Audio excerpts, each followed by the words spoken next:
Have you Googled yourself lately? Are there negative posts from an ex-employee or from a former client? Maybe an outdated news article? Search engines don't always get it right. But right or wrong, it's your reputation on the line. That's where Reputation Defender by Norton comes in. Take control with Reputation Defender. Their cutting-edge approaches help you to wipe away unwanted information in your search results. They also promote the good stuff. You can start by getting your free reputation report card at reputationdefender.com or call 800-811-4975 to speak to an expert. This is Scott Becker with the Becker Private Equity and Business Podcast.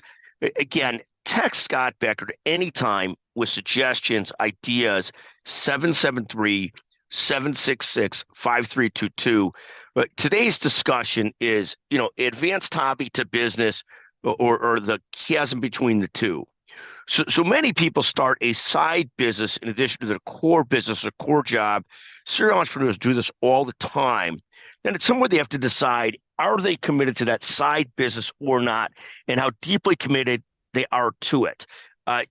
Despite the concept that entrepreneurs are risk takers, many of them are, in my experience, somewhat cautious risk takers versus all-in risk takers. And I think this decision point that people have to make, are you all in or not, is a great decision to be had.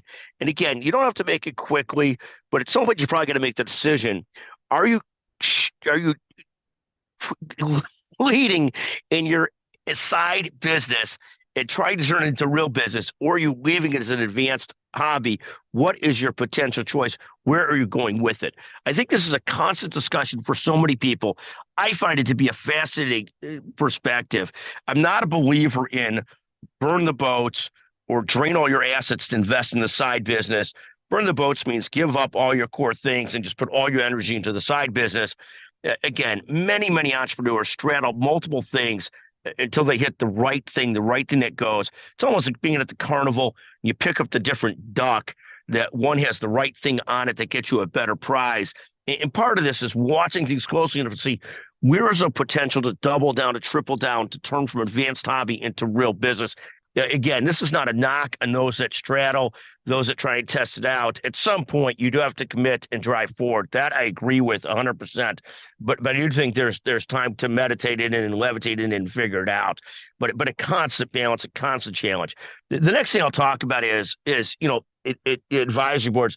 I'm thrilled to join the advisory board of a company called Hippocratic AI. It allows me to be involved with some really brilliant people, investors from Andreessen Horowitz, investors from General Catalyst, and some other just brilliant founders, and love to do it.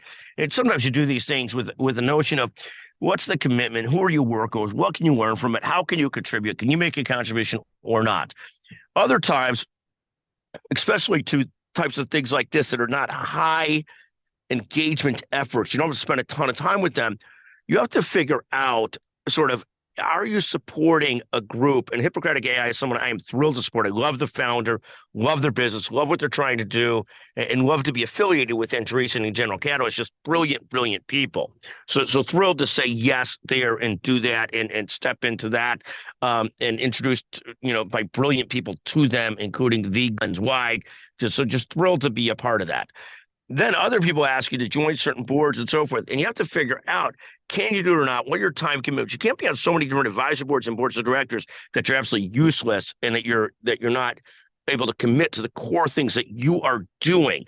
So you look at those things and you have to assess, do you want to be associated with them? Are they good partners? Are they brilliant? Can you have an impact? Can you do anything positive? Just a lot of things you have to look at and decide, is it a real worthwhile use of your time or not? And I think those are just really interesting questions you have to juggle with.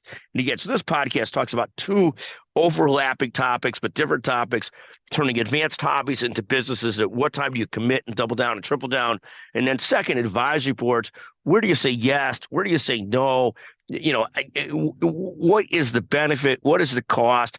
One of the most fascinating people I got to really meet and work with, it was fascinating. I was working with Jamie Coffin a long time ago on his advisory board.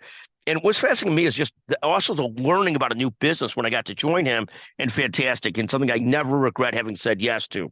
I serve on a couple boards of directors. I generally enjoy the people I work with tremendously, won't do it unless I do. But I think fascinating discussions and topics. In any event, I know I've ranted on long enough now. 773-766-5322. Always feel free to call or text with ideas and suggestions.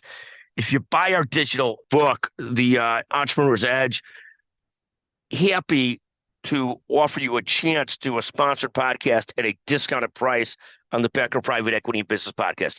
Thank you for listening to our podcast. Have you Googled yourself lately? Are there negative posts from an ex-employee or from a former client? Maybe an outdated news article? Search engines don't always get it right. For right or wrong, it's your reputation on the line. That's where Reputation Defender by Norton comes in. Take control with Reputation Defender. Their cutting-edge approaches help you to wipe away unwanted information in your search results. They also promote the good stuff. You can start by getting your free reputation report card at reputationdefender.com or call 800-811-4975 to speak to an expert.